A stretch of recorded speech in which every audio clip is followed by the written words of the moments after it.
You shouldn't have to worry about tripping and urinating.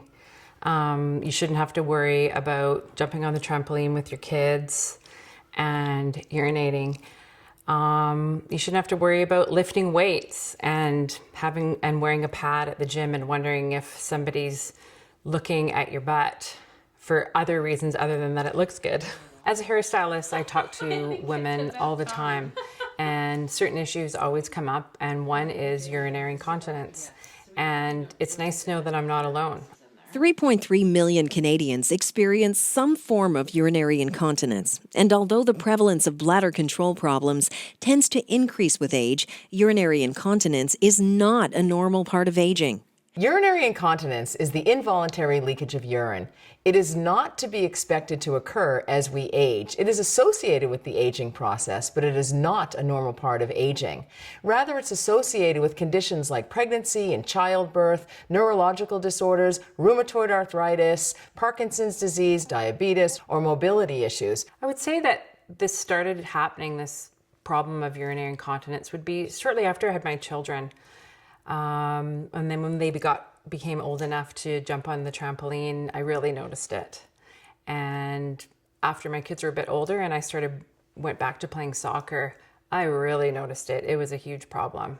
There is stress urinary incontinence, which is a small amount of leakage associated with coughing or sneezing or exercise or going from a lying to a standing position. There's also urge urinary incontinence, which is an overwhelming desire to get to the bathroom. One may rush to the bathroom. And then there's mixed, and that's the combination of stress and urge incontinence.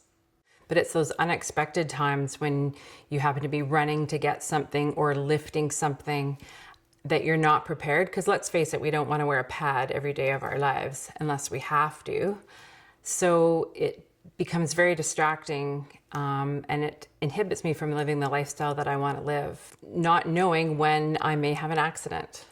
I find that people feel older, they lose self-esteem, they lose sexual self-esteem, it's embarrassing, they'll isolate themselves, and that can lead to depression, and it has a very negative impact on quality of life for people. To deal with my urinary incontinence issues, I decided to have surgery because I was made to believe that was the only option, like to fix the problem. Unfortunately, it only lasted 1 year, and it was heartbreaking. Because I thought, you have the surgery, you do what you're supposed to do, and it should really work. I wish I would have known of some other options to try first before doing that. In 1993, Sandra Haas, a registered nurse who specialized in women and maternal health, started Mother's Choice products. Since that time, they have been dedicated to women's issues. In 2012, they began solving incontinence problems with devices such as the pelvic floor exerciser, which is available throughout Canada. The Elise Pelvic Floor Exerciser works by gently stimulating the pelvic floor muscles.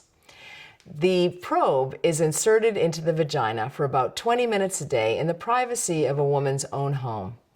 It will stimulate the pelvic floor muscles, increase blood flow, and strengthen the pelvic floor muscles to prevent urinary incontinence when a woman coughs or sneezes or exercises. Many women find results in about 2 weeks, but it takes about 2 months to effectively treat the urinary incontinence. I recently started using up the pelvic floor exerciser, and the great thing about it is it's simple, easy, and it's already making a difference. So I know that with continued use, 20 minutes a night, and everybody can manage that into their day, I will see amazing results after 2 months, and I'm super excited about that. To find out more about managing urinary incontinence, speak with your doctor and go to betterlivingtv.ca/Mother's Choice products.